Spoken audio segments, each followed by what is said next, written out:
బాల్య దినములయ్యింది. ముసలోళ్ళైనాక వెతకండి అనొచ్చుగా, అనలా. సృష్టికర్తను ఎప్పుడు తెలుసుకోవాలంటే బాలురుగా ఉన్నప్పుడే దైవాన్వేషణ చేయాలి.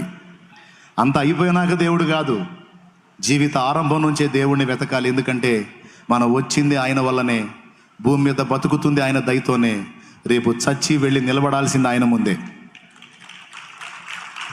మన ఉనికికి ఆధారం ఆయన, ఉనికి కొనసాగుతుందంటే కారణం ఆయన, రేపు వెళ్ళి నిలబడేది ఆయన ముందు, మొత్తం ఆయన అయినప్పుడు మరి ఆయన గురించి కాస్త ఆలోచించాలి కదండి, కాస్త తెలుసుకోవాలి కదా.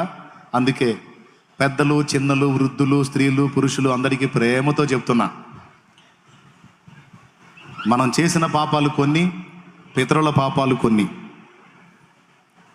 మీ పితరుల ఆస్తి ఏదైనా ఉంటే మీరు పంచుకుంటారా లేదా? కొట్లాడతారా లేదా? ఆస్తి కోసం పంచుకుంటారా?